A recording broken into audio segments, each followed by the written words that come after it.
Bonjour, cette semaine, je vais partager avec vous 5 raisons pour lesquelles un couple, ça peut marcher et 5 raisons pour lesquelles mon propre couple, ça fonctionne, ça marche.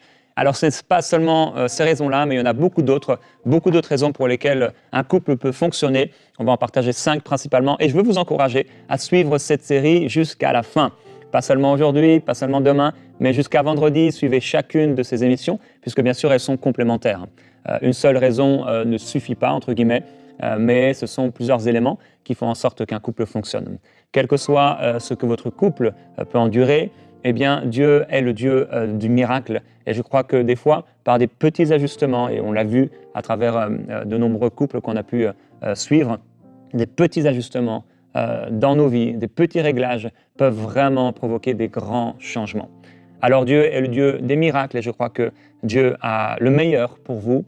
Et la première des raisons pour lesquelles eh bien, un couple marche, et mon couple marche, alors ce n'est pas des raisons par ordre d'importance, mais elles me sont venues comme ça et je veux les partager avec vous. C'est sûr, j'aurais pu dire aussi que eh bien, mon couple marche parce que on dort ensemble, on mange ensemble, on se raconte tout, on parle de tout, on part en vacances ensemble, on a des amis communs, on aime le Seigneur, on a une même vision, on a les mêmes valeurs, on ne se prive pas l'un de l'autre, on passe du temps ensemble, on fait des activités ensemble. J'aurais pu parler de tout cela, mais cette semaine, on va voir donc aujourd'hui, ma femme est soumise, et oui, ma femme est soumise, et c'est pourquoi mon couple marche. Je vais expliquer cela. Je partagerai aussi le fait que mon couple marche parce que ma femme est drôle. Et bien sûr, on ne s'arrêtera pas simplement à cela, mais on va parler du fait d'avoir des bons moments et de partager des bons moments ensemble. Mon couple marche parce que je prends soin de ma femme. Mon couple marche également parce que nous partageons les tâches. Et bien sûr, essentiellement, mon couple marche parce que Dieu est au centre de tout. Et j'aimerais dire en commençant que un couple marche par la grâce de Dieu. Et par cette grâce de Dieu, ce mois-ci, on va fêter avec Annabelle nos 20 ans de mariage. Et c'est vraiment par la grâce de Dieu. Au-delà de tout ce que le Seigneur a fait en nous et au-delà de nos caractères, c'est vraiment avant tout la grâce de Dieu. Alors, l'apôtre Paul encourageait les gens à être ses imitateurs. Il dit « Soyez mes imitateurs, frères, et portez les regards sur tous ceux qui marchent selon le modèle que vous avez en nous. » À Timothée, il lui dit d'être un modèle pour les fidèles en parole, en conduite, etc.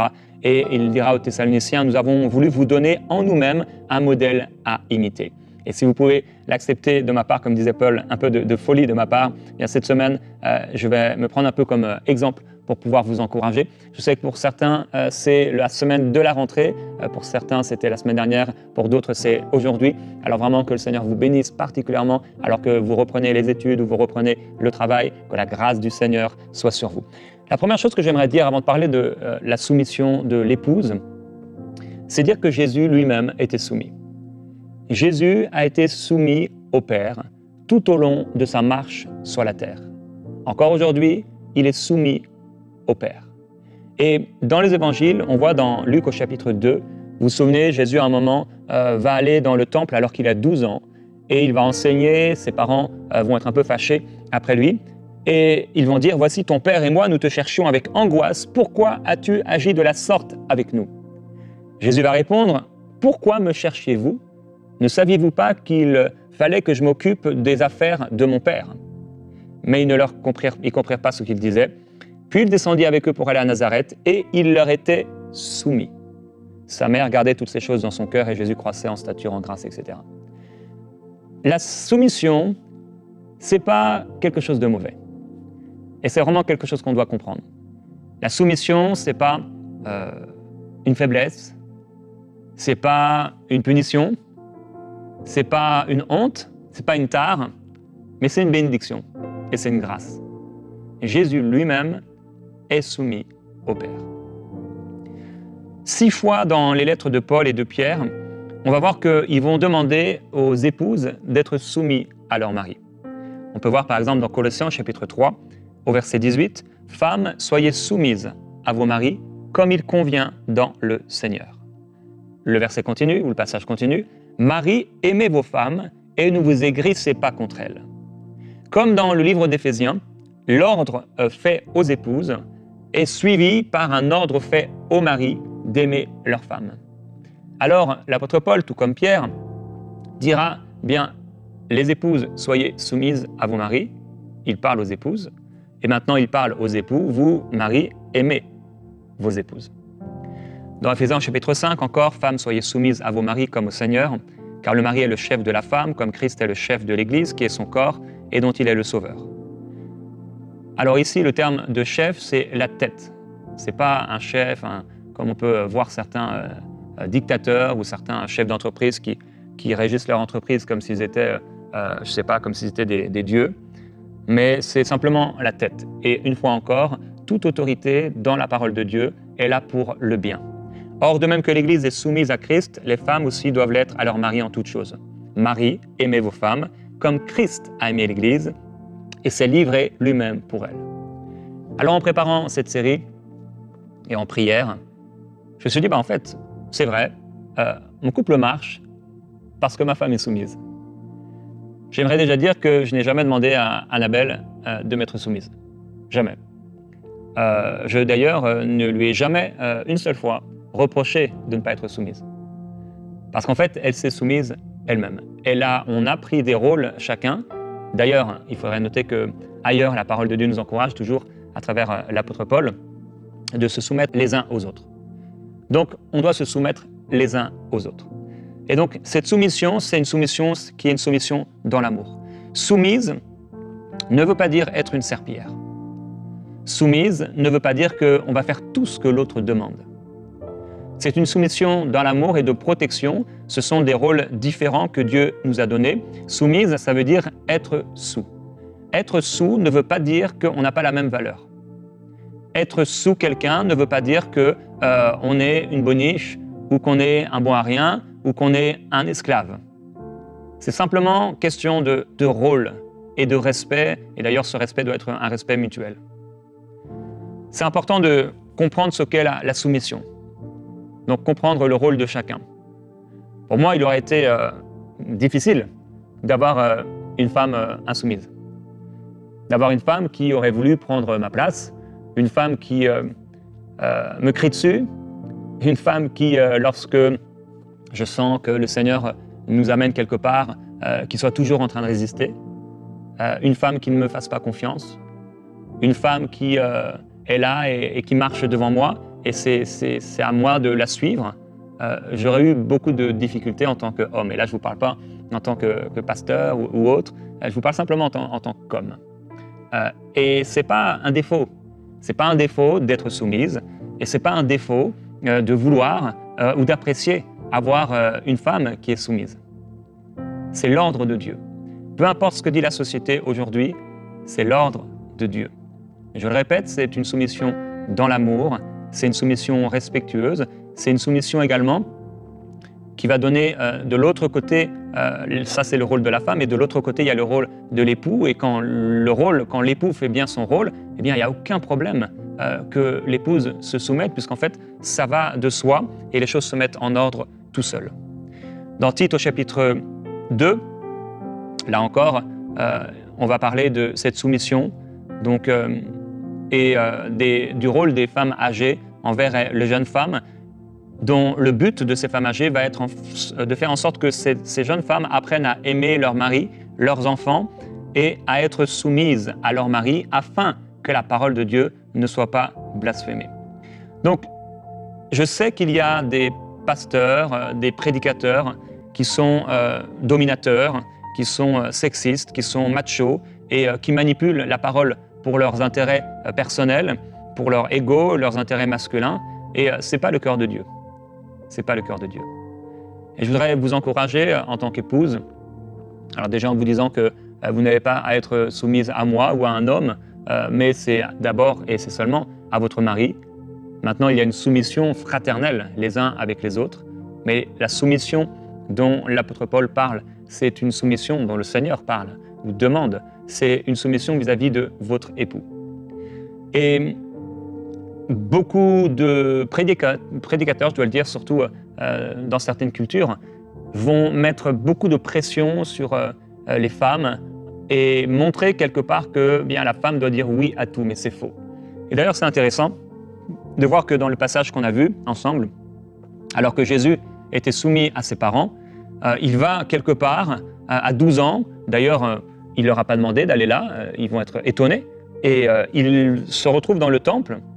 Et dans le temple, alors que les parents vont lui faire ce reproche, il leur dit « Mais pourquoi me cherchez-vous? Ne savez-vous pas qu'il fallait que je m'occupe des affaires de mon père ?» Donc, la soumission ne veut pas dire qu'on doit être toujours d'accord. Ce n'est pas parce qu'une femme est en désaccord et qu'elle l'exprime qu'elle manque de respect à son mari. Annabelle peut exprimer son désaccord avec moi et ne pas être insoumise. Elle peut ne pas être d'accord avec moi, elle peut m'expliquer, elle peut même expliquer avec vraiment beaucoup de conviction les raisons pour lesquelles elle n'est pas en accord avec moi, et il n'y a pas d'insoumission là-dedans. En fait, malheureusement, beaucoup de couples, ça ne fonctionne pas parce que c'est chacun pour soi, c'est comme une bataille, c'est comme un combat. C'est impossible que ça fonctionne.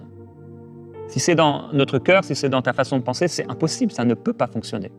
Puisque déjà, dès l'origine, Dieu dit que l'homme quittera son père et sa mère et s'attachera à sa femme, et les deux deviendront une seule chair.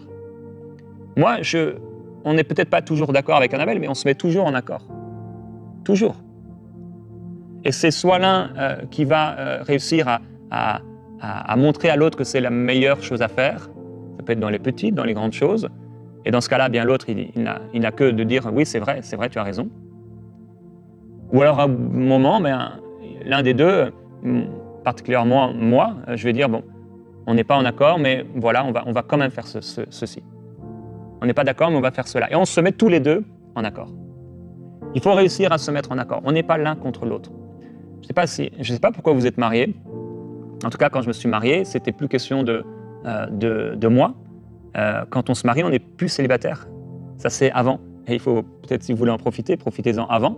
Parce qu'une fois marié, vous n'êtes plus célibataire. Vous n'êtes plus seul. Vous êtes ensemble. Et vous êtes pour l'autre. Je suis pour mon épouse. Je ne suis jamais contre elle. Comme Dieu est pour moi, il n'est jamais contre moi. Je suis pour mon épouse. J'aime mon épouse et je lui veux du bien. Elle me veut du bien. Et on s'aime, on se respecte. Donc on sait que nos décisions, nos choix, etc., ça ne va jamais être contre l'autre. Je ne prends jamais de décision pour faire du mal à Annabelle, intentionnellement. Donc, ça fonctionne.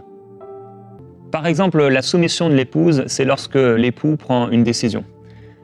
Si votre époux prend une décision et que vous n'êtes pas d'accord avec cette décision, en fait, vous faites le choix, par douceur, par soumission, d'accepter que cette décision soit prise. Vous acceptez que cette décision soit prise et vous vous soumettez en faisant confiance dans le Seigneur. Si la décision que votre époux prend, vous l'avez conseillé, vous l'avez encouragé à mieux réfléchir et finalement il est têtu, il reste à vouloir prendre cette décision, faites confiance au Seigneur. La soumission, c'est cela. C'est voir votre mari prendre une décision, avoir fait tout ce que vous pouviez, entre guillemets, d'une bonne façon pour le convaincre, mais il n'est pas convaincu, il croit que c'est la bonne chose à faire. Eh bien, la soumission, c'est savoir, entre guillemets, comme se replier, se mettre peut-être sur le côté et faire confiance que Dieu est Dieu et qu'il évitera la catastrophe. Et que Dieu peut-être vous justifiera et permettra à votre mari de voir que vous avez raison, peut-être, mais c'est choisir et avec douceur. Ok, Seigneur, j'avais une autre pensée, je pensais différemment, mais j'accepte. Cette décision va être prise, je ne veux garder aucune amertume dans mon cœur, mais tu m'as donné la douceur dans mon cœur et l'humilité, et bien, je choisis d'accepter de me soumettre à cette décision. Même si je suis opposé à cette décision, Seigneur, j'accepte. Et que vous puissiez le faire dans les petites, dans les grandes décisions, bien sûr, à moins que ce ne soit contraire à l'enseignement de la parole de Dieu. S'il vous demande de faire des choses qui ne sont pas en accord avec la parole de Dieu, bien sûr, vous ne devez pas les accepter. Ça, c'est important de le dire aussi, n'acceptez pas et vous n'avez pas à vous soumettre si votre mari vous demande de faire des choses qui ne sont pas en accord avec la parole de Dieu. Je prends un exemple vraiment complètement extrême. Si votre mari vous disait « Eh bien, cette nuit, tu vas passer la nuit avec mon meilleur ami », vous n'avez bien sûr pas à vous soumettre, puisque ce n'est pas ça la soumission. La soumission, ce n'est pas quelque chose d'insensé. La soumission est en accord avec la parole de Dieu. Maintenant, si un mari ne prend pas ses responsabilités, parce que ça arrive aussi, souvent les maris ne prennent pas leurs responsabilités, et donc la femme se met dans un mode de direction, de directive, mais ce n'est pas forcément de l'insoumission. C'est simplement parce que l'homme n'a pas pris sa place, Et l'homme ne prend pas sa place, il ne prend pas sa place à la maison, il ne prend pas sa place auprès des enfants, il ne prend pas sa place auprès des finances. Il est là comme un ado en pleine puberté, derrière ses jeux vidéo, en train de manger des bonbons. Et qu'est-ce que tu veux faire avec un mari comme ça? Bah, tu vas, c'est clair, devoir prendre un rôle et une place qui n'était peut-être pas la tienne, mais tu vas le faire et c'est une bonne chose de le faire pour le bien de la famille, pour le bien des enfants. Et donc, ce n'est pas de l'insoumission quand la femme prend un rôle et une place que l'homme ne prend pas. C'était à l'homme de diriger, c'était à l'homme de pouvoir prendre certaines décisions, de faire avancer la maison, mais voilà, que l'homme ne fait rien, il arrive à la maison, les pieds sur la table, bon ça c'est une chose, mais du matin au soir, c'est question que de lui, ses projets. Et donc il va falloir que chacun puisse remplir son rôle pour éviter les jugements où on va critiquer l'autre parce que on pense que notre femme est insoumise, mais en fait, c'est juste que tu prends pas ta place. C'est pas de l'insoumission. Elle est en train de combler un vide. Autre point, c'est que ce n'est pas à l'homme de soumettre sa femme. À chaque fois qu'il y a cet ordre, cette instruction dans la parole de la soumission de l'épouse, on parle aux épouses. Donc, on est en train de s'adresser aux épouses. Pas aux époux, mais aux épouses. Donc, ce n'est pas à l'homme de soumettre sa femme. Ça ne fonctionne pas. On peut peut-être prier en tant qu'époux, c'est-à-dire vraiment aide mon épouse à pouvoir se soumettre, aide-la à avoir un caractère doux et paisible, aide-la à me faire confiance, mais on ne soumet pas son épouse. C'est vrai qu'il y a des femmes qui sont insoumises, mais ce n'est pas la majorité. La majorité des femmes se soumettent à leur mari, particulièrement bien sûr lorsque celles-ci sont nées de nouveau. Il y a aussi des personnalités, il y a des caractères de certaines femmes, il y a des caractères dominants, et ça fait partie de la personnalité des femmes qui peuvent être sanguines. Elles sont faites entre guillemets comme ça. Maintenant, il faut que ce soit sanctifié. Il y a dans certaines nations aussi, certaines cultures qui vont faire en sorte que, bien, il y a des femmes qui peuvent vraiment, on se demande qui gère la maison, parce qu'elles prennent une place et parfois il faut toujours de toute façon mettre notre culture, l'arrière-plan familial, notre éducation à travers le filtre de la parole de Dieu, ou plutôt que cette parole de Dieu vienne sanctifier notre culture, sanctifier notre éducation, sanctifier nos pensées pour qu'on fasse les choses selon Dieu. Vous savez qu'en tant qu'épouse, vous pouvez gagner votre épouse, s'il ne marche pas avec Dieu, sans parole, par votre conduite, par la douceur de votre conduite, par votre amour. Sans parole. Sans parole, vous pouvez amener votre mari au Seigneur. Sans parole, vous pouvez gagner, non pas gagner contre lui, gagner contre Satan, qui veut diviser, qui veut détruire votre mariage, sans parole. Ça veut dire qu'avec l'attitude d'une épouse soumise, le mariage peut réussir. Si avec l'attitude d'une épouse, cette épouse peut amener son mari à naître de nouveau, eh bien, qu'est-ce que la soumission n'est pas capable de faire? La soumission est une puissance. La soumission est un ordre divin. La soumission fait partie aussi de l'ordre divin et c'est une soumission de protection. C'est une soumission de bénédiction. La soumission est une bénédiction. C'est une bénédiction pour moi que d'avoir été soumis à mes parents. C'est une bénédiction pour moi que d'être soumis à Dieu. Seul, eh bien, je me plante. Seul, je fais n'importe quoi. Si je ne me soumets pas à l'esprit qui vit en moi, je vais avoir les tendances de la chair, les tendances de la chair, elles sont mauvaises, c'est la mort. C'est la mort qui m'attend. Mais si j'ai les tendances de l'esprit, que je me soumets à l'esprit qui vit en moi, eh bien, c'est bon pour moi. La véritable soumission selon Dieu est une bénédiction. C'est une grâce. J'entends, oui, bien sûr, les épouses qui disent « mais moi, mon mari est méchant, mon mari est cruel, etc. Comment je peux me soumettre à un tel homme ?» Alors, il y a le principe de soumission. Ce principe de soumission, il est et il doit être respecté, quel que soit le mari que vous avez. Maintenant, je n'ai pas dit que la soumission veut dire accepter les coups qu'on vous donne. Si un mari vous bat, eh bien, quittez ce mari. Sérieusement. Si cet homme vous a frappé, vous frappe une deuxième fois, une troisième fois, pour votre sécurité, pour la protection de votre vie et de celle de vos enfants, quittez cet homme. Je sais qu'il y a de cultures où on a accepté cela et les hommes battaient leurs femmes, mais c'est n'importe quoi. Je veux dire, bibliquement parlant, c'est n'importe quoi. C'est terrible. C'est horrible. C'est tellement loin du cœur de Dieu. Et c'est impossible que quelqu'un qui frappe sa femme est en train d'obéir à Dieu, alors que Dieu nous dit d'aimer notre épouse comme nous-mêmes et comme Christ a aimé l'Église et il s'est offert pour elle. Dans l'histoire de Jésus qui aime l'Église, c'est Jésus qui souffre et c'est Jésus qui saigne. C'est pas Jésus qui fait saigner son épouse. C'est Jésus qui prend soin de son épouse. On en parlera cette semaine. Donc, si votre mari est dur, s'il est violent, bon, je vais mettre en dehors les coups, puisque s'il y a des coups, c'est une anormalité, c'est terrible, c'est pas du tout le cœur de Dieu, mais vous devez quand même, ça n'empêche pas la soumission, puisque la soumission, c'est pas accepter tout ce qu'on me fait. La soumission, c'est une attitude de cœur. Et si simplement, eh bien, cet époux, il est dur, il est méchant, il parle mal, voilà, il a un mauvais caractère, etc. Alors, restez soumise. Parce qu'avec cette soumission et cet amour et cette douceur, vous pouvez amener le cœur de votre mari à être changé. Je vous propose un exercice aujourd'hui, l'exercice du jour. Alors que vous êtes épouse en tant que femme, trouvez 3 choses pour lesquelles il vous est difficile de vous soumettre à votre mari et vous pouvez prier sérieusement pour ces choses. Donc je vous encourage à pouvoir trouver 3 choses, ou peut-être 3 domaines dans lesquels vous avez de la difficulté à vous soumettre. Peut-être ce sont les décisions, vous avez du mal à vous soumettre aux décisions financières. Ça peut être un autre domaine. Et priez pour cela. Et Père, je veux te demander, s'il te plaît, de toucher le cœur d'abord toutes ces épouses qui souffrent. Parce qu'elles veulent faire le bien, mais en même temps, devant elles trouvent des épines et des ronces. Et plusieurs d'entre elles sont tentées par le diable de se rebeller et d'être insoumises. Mais Seigneur Jésus, tu nous as montré un exemple et toi, tu étais insulté, tu ne rendais pas les insultes.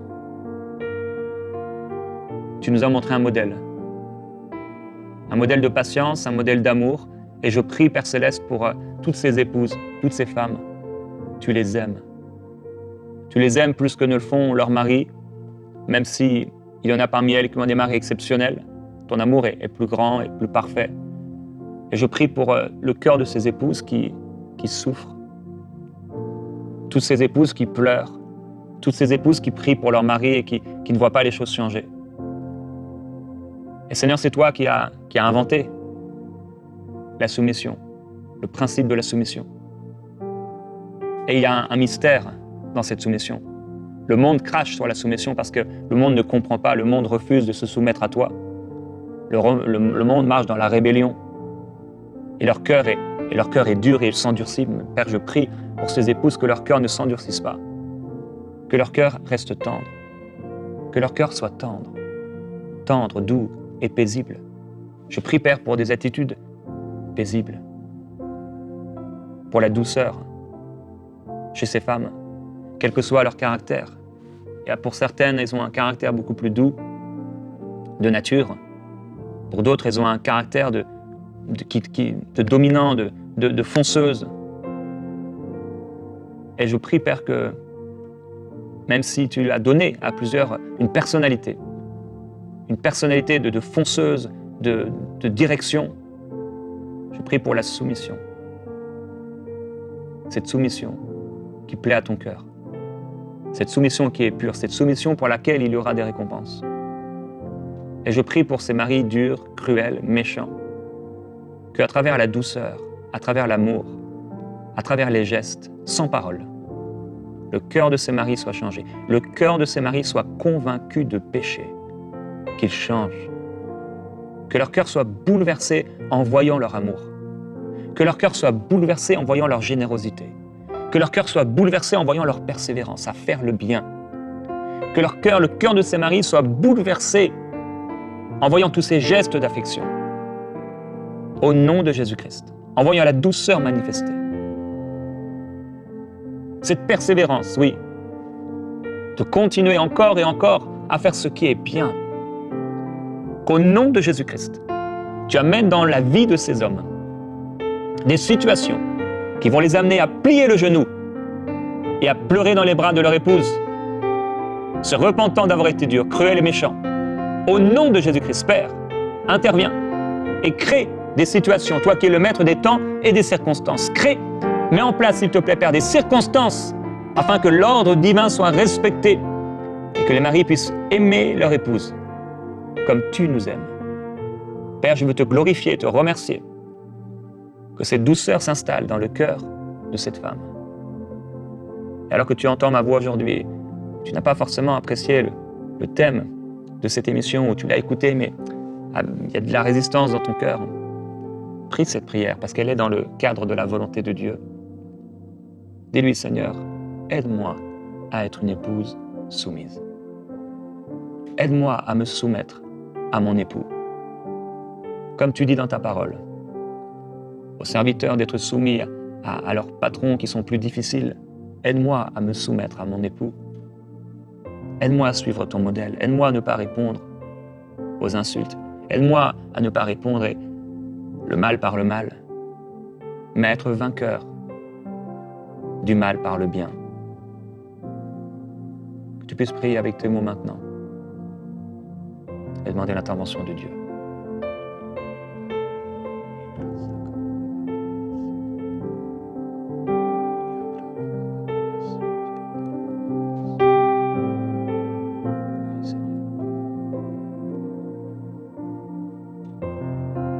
Oui, Seigneur, je prie pour le cœur de ces époux.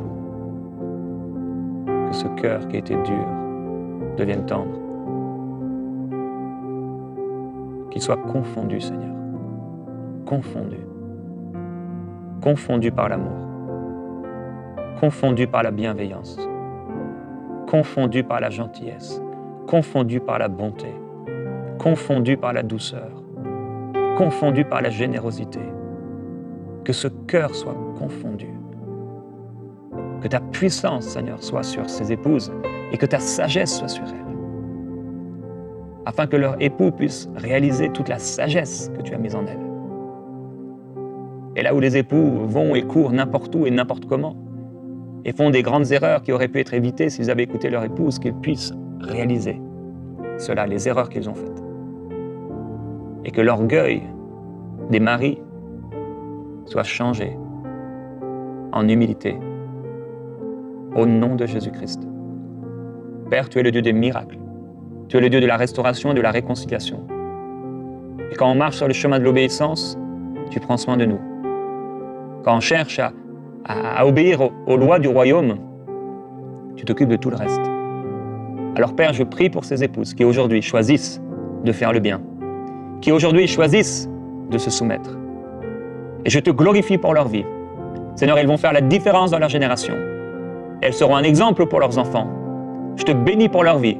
Et je prie, Père, que ce ne soit pas avec l'intelligence des hommes qu'elles marchent, avec les pensées de ce monde, de ce siècle et du Dieu de ce siècle, mais avec tes pensées, parce que tu penses tellement plus grand, tellement plus loin. Et je prie, Père, qu'elles entrent dans les profondeurs de la prière, dans les profondeurs de ta parole, dans les profondeurs de l'esprit, pour découvrir tout ce qu'il y a en toi, dans ta sagesse, dans ton amour. Et je prie que, Père, si pour le moment, elles ne reçoivent pas, elles ne sont pas comblées par l'amour de leur mari, je prie que ton amour les comble, que ton amour les couvre, que ton amour les remplisse, qu'ils soient inondés de cet amour, Seigneur Jésus-Christ.